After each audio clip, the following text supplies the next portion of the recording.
Joined right now by one of the president's challengers in the presidential race, Cornel West, the independent presidential candidate, political activist, much more. Welcome back, Dr. West. Good to have you on the show again today. Always a blessing, my brother.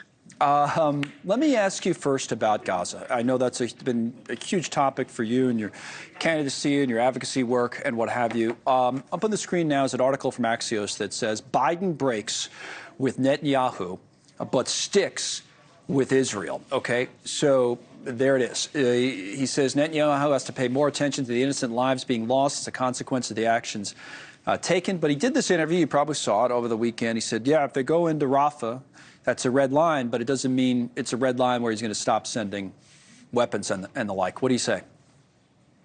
Well, I can say this, though, that it's 13,000 precious children killed in a matter of months. If that's not a red line, then I don't know what it is. I mean, it's clear that there's just not a moral fiber in the policy at this moment of the United States, and one wonders what kind of moral fiber Biden himself has. It's clear he's got a political sensitivity, so he's concerned about Muslim votes, he's concerned about Arab votes, he's concerned about votes of many of us who are not Muslim or Arab but have some moral conscience and some deep concern about innocent civilians being killed, no matter where they are, in this case in Gaza.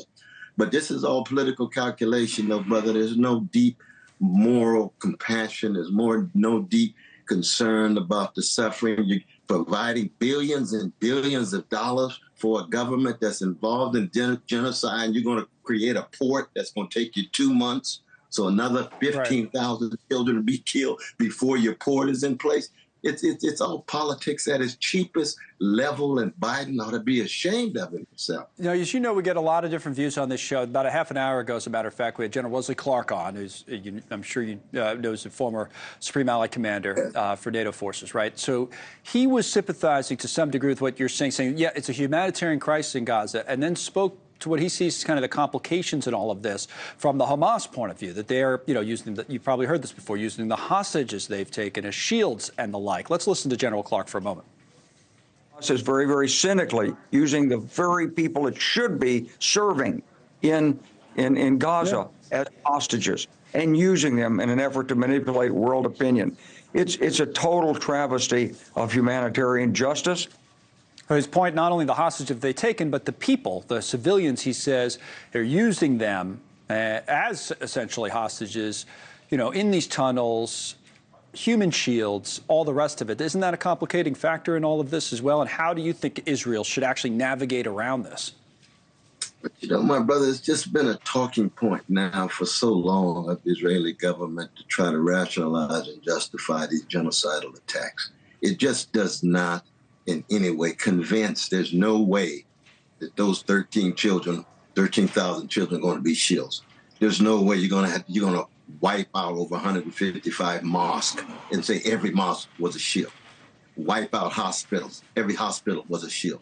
Wipe out, you know, the sources of life, and every source was a shield. It's so empty. It's so vacuous.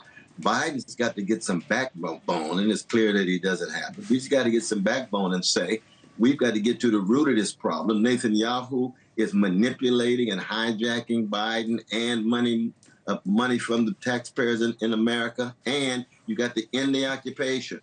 You got to end the siege. You got to come up with ways in which we can have Jewish and Palestinian dignity and humanity come together, Jews and Israelis living together. Right. Wrestling with safety and security and wrestling with the dignity and equality that each one of them deserves. Two-state solution. If you don't do that kind of language.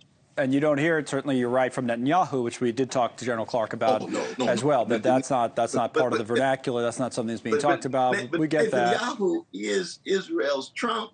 Thanks so much for watching. Just go to joinnn.com to find News Nation on your television provider. And don't forget to click the red subscribe button below to get more of News Nation's fact-driven, unbiased coverage.